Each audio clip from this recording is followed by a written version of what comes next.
poursuivons notre balade sur quelques-unes des plus belles plages de la région. Ce soir, nous nous rendons dans le département de Loire-Atlantique, berceau des colonies de vacances qui surplombent la mer, direction Préfaille. Bonsoir Christelle Pinault, vous êtes au soleil de Jade, un joli nom pour une jolie colonie de vacances. Oui, c'est cela. Bonsoir Myriam. Eh bien, le Soleil de Jade qui nous accueille, centre de vacances, est donc une propriété de la FA, la Fédération de l'Amicale Laïque de Loire-Atlantique. Eh bien donc, nous allons parler de ces fameuses colonies de vacances, celles qui évoquent les années 50, 60, 70, période faste où les enfants partaient en nombre. Eh bien, cette côte de Loire-Atlantique, d'ailleurs, était riche en lieux d'accueil. Les colonies ont-elles toujours la cote? Sont-elles toujours aussi populaires? Nous évoquerons cette problématique dans quelques instants. Mais avant cela, je vous propose de suivre un groupe d'enfants de 7 à 11 ans. Certains sont en train de jouer derrière nous encore actuellement avant l'heure du repas. Eh bien, quelques jours sous la tente, loin de la maison, en changeant ses habitudes. Et puis, c'est une autre vie qui commence pour eux.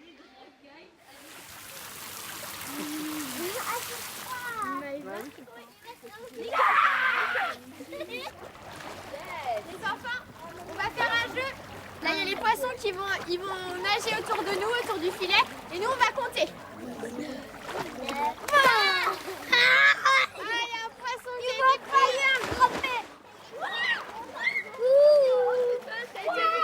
Qu'est-ce que vous préférez alors finalement? Vous baignez ou...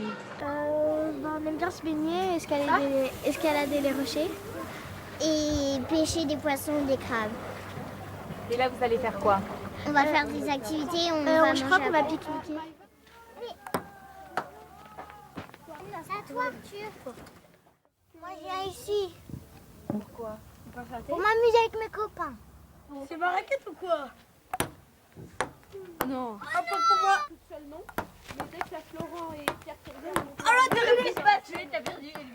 Vamos à la pizza, aux tomates et aux anchois. Si tu veux les acheter, va au supermarché. Faites bien attention où vous marchez, parce qu'il y a quelques petits pics, quelques petites ronces, d'accord? Donc voilà, j'ai juste ça. Ça fait un panier. Merci. On fait des activités. Et en plus, on est sans les parents. C'est ça qui est bien dans les colonies. Oui, on s'habille comme on veut. J'apprécie d'être avec les autres et d'être au camp. Faire plein de choses. Ça use, un kilomètre à pied, ça use les souliers. Voilà, une chanson immortelle. Alors, j'ai à mes côtés, pour parler de ces fameuses colonies de vacances, Jean-Marie Morel. Bonsoir. Bonsoir. Vous êtes président de l'Union Jeunesse Plein Air des Pays de la Loire. Est-ce que le mot colonie de vacances est toujours d'actualité, pas un peu désuet? Alors pour nous, non, il n'est pas désuet, mais c'est vrai que pendant un moment, on avait vu se substituer au colo, le centre de vacances, et puis depuis 1 ou 2 ans, on voit revenir effectivement sur le devant de la scène les colonies de vacances. Alors, plus sérieusement, est-ce que ces colonies sont toujours aussi populaires? Alors si on regarde les études, l'Observatoire des vacances, des loisirs des enfants et des jeunes par exemple, ou les études ARIS, on s'aperçoit que 80% des familles souhaitent que leurs enfants puissent partir en colonie de vacances. 75% des enfants disent vouloir partir, et lorsqu'ils sont déjà partis, ils sont 90% à vouloir repartir. Donc oui, visiblement ça répond à des besoins. Par contre, les coûts des séjours et l'absence d'aide de l'État particulièrement fait que ça n'est plus dans les moyens des familles. Il y a une baisse de fréquentation. Et donc on a une baisse de fréquentation régulière au profit des loisirs courts, du centre de loisirs de proximité et de mini-séjours de 5 jours. Alors, combien coûte une journée ou une semaine en centre en moyenne? Alors une semaine, vraiment sur 7 jours, on est autour de 400 € auxquels il faut quelquefois rajouter un peu de transport. On est à une soixantaine d'euros par jour. Et quand on rapproche ça du coût d'un hôtel, ici les enfants sont hébergés, ils ont des activités, ils sont nourris, ils sont en toute sécurité. Donc on est à des prix relativement bas, mais lorsqu'on met au bout à bout sur la durée, c'est effectivement très cher pour les familles. Oui, par rapport à une famille des années 70 par exemple, ça représentait à peu près combien de... En gros, dans les années 60, l'État prenait en charge quasiment la moitié du prix d'une journée enfant. Alors il y a le problème du coût, mais il y a aussi le problème de la législation qui est un peu plus draconienne. Enfin, Oui, alors nous, on ne regrette pas qu'il y ait une protection très importante des enfants, des mineurs en général. Là où on a plus de difficultés, c'est lorsque des réglementations purement administratives sont élaborées sans notre concours et avec de l'impossibilité de l'appliquer. On a des normes qui arrivent et qui effectivement nous mettent dans des situations un peu ubuesques. Oui, notamment pour les animateurs. Vous souhaitez en fait un statut du volontariat, c'est ça, qui soit entre le salarié et entre le bénévolat? C'est-à-dire qu'une journée de colonie de vacances, c'est 24 heures pour un enfant. Un enfant, il a besoin qu'on soit à ses côtés à des moments qui ne sont pas toujours ceux qu'on imagine les plus importants. On pense que c'est lorsqu'ils font des activités, mais le plus important, c'est le repas, c'est la toilette, c'est le réveil, c'est le coucher. Et donc, on a besoin de quelqu'un qui soit là, qui le connaisse, qui est leur référent. Donc, pas nécessairement de relève. Il n'y a pas de relève possible, sinon on aurait des 3-8 avec des enfants qui découvriraient en pleine nuit quelqu'un qu'ils ne connaissent pas. Donc, on voit bien que la durée de travail rend les choses difficiles. Et puis par ailleurs, c'est un engagement. Les jeunes qui décident d'aller encadrer des colonies de vacances, ils ont fait le choix de ne pas aller comme caissier dans un supermarché. Ils ont envie de faire vivre des moments forts. C'est un vrai engagement éducatif auprès des enfants et des jeunes. Alors, je vous propose de faire une pause et voir effectivement dans ce reportage que des inspecteurs jeunesse et sport peuvent arriver à tout moment pour vérifier la conformité des installations, mais aussi les projets pédagogiques des centres de vacances. C'est un reportage de Virginie Charbonneau et Frédéric Rinchec. Il arrive toujours ainsi, sans prévenir. Bruno de Guibert inspecte les colonies de vacances à l'improviste, seul moyen de découvrir la vraie vie du centre et ses éventuels problèmes.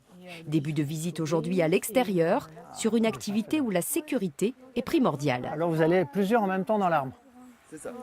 Parfait. Et donc sur l'activité sécurité, là, qu'est-ce qui assure les enfants? Alors là, justement, j'étais en train de faire la petite explication pour leur montrer. Ici, pas de souci, l'activité est assurée par des professionnels, mais ce n'est pas toujours le cas. Je mets le pied dedans, une main dessous le nœud. Il peut arriver que les conditions d'encadrement ne soient pas réglementaires, c'est-à-dire que le plus souvent, c'est la qualification de l'animateur qui est insuffisante. Et dans ce cas-là, l'activité doit cesser. Et vous la faites cesser immédiatement?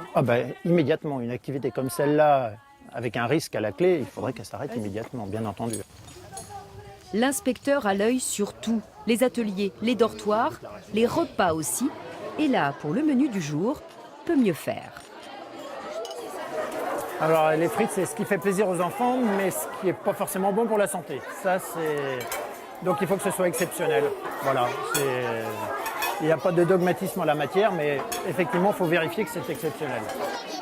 Plus de 30 000 enfants sont accueillis en colo en Loire-Atlantique chaque été, avec pour chacun un dossier papier conséquent.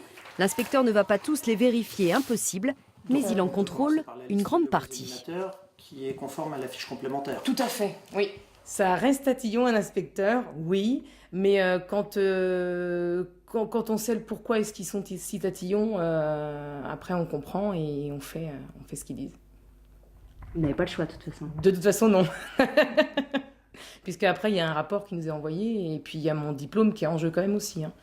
Les normes sont devenues draconiennes et en 30 ans de métier, Bruno de Guibert a vu évoluer les colonies, plus sûres mais moins fiables aux yeux des parents. C'est très paradoxal, ils ont l'idée, alors que tout démontre que les accidents domestiques sont malheureusement beaucoup plus importants que les accidents en colo qui sont rarissimes, mais vraiment rarissimes.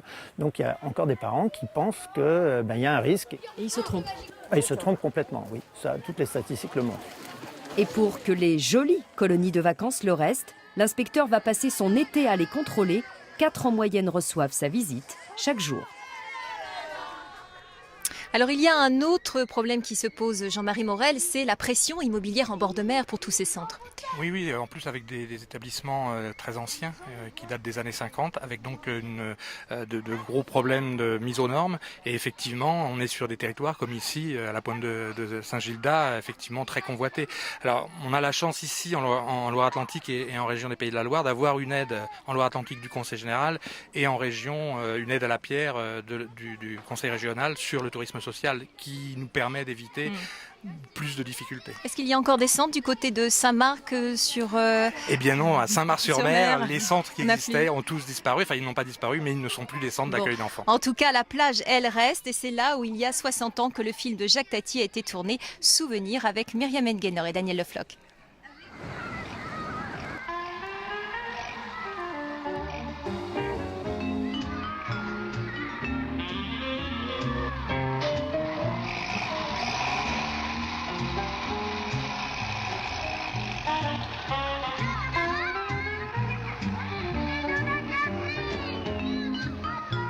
Une petite plage au charme désuet, devenue star du 7e art. Impossible de l'ignorer aujourd'hui. Sa silhouette si particulière scrute toujours la mer. La plage de Monsieur Hulot n'a presque pas pris une ride 60 ans après le passage du cinéaste. Jacques Tati a fait la tournée des plages, on peut dire comme ça, entre Hendaye et la côte normande. Et il avait un ami qui s'appelait Lagrange, qui connaissait le quartier, on va dire la région, et qui l'a incité à venir à Saint-Mars-sur-Mer. Il a trouvé cette petite station tout à fait provinciale et familiale. L'équipe de tournage débarque à l'été 51. La plage, la mer, la corniche accueillent toutes les scènes extérieures du film. À Saint-Mars aujourd'hui, on s'en souvient comme si c'était hier. Le film que j'ai vu avec mes parents il y a pas mal de temps et tout, et de revoir l'endroit où il a été tourné, c'est sympa quoi. C'est sympa. On est un petit peu au nord de Saint-Nazaire.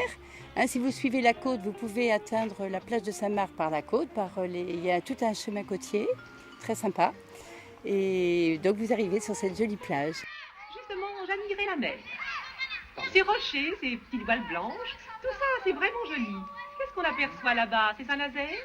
Vous voyez au loin, là-bas, de ce côté, là-bas. La plage de Monsieur Hulot, indissociable de l'hôtel qui la surplombe. La pension de famille de l'époque s'est depuis embourgeoisée, mais l'esprit loufoque et burlesque de Tati semble encore régner à l'hôtel de la plage. Hein? Comment? Vous permettez? Hulot. Du tournage, il reste surtout une ambiance, on va dire. Les gens viennent ici pour la plage de Monsieur Hulot, puisque ça a été tourné ici, et aussi les étrangers viennent pour occuper une chambre, une fausse chambre d'ailleurs, une chambre de l'hôtel de la plage. Ils veulent absolument la chambre où il y a le vasistas qu'on voit peut-être à l'arrière.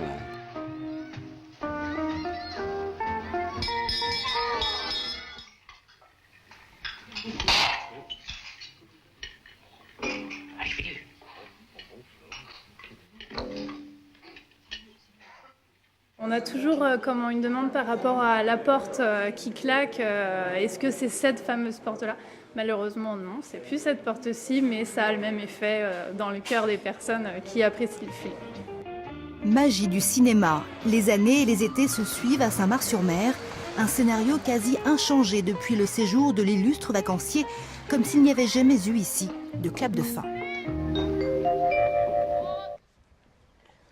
Eh bien, il me reste à vous remercier, Jean-Marie Morel, ainsi que tous les animateurs du Centre Soleil de Jade et les enfants qui ont participé activement à cette page estivale. Merci beaucoup, Christelle. Vous étiez effectivement bien entourée.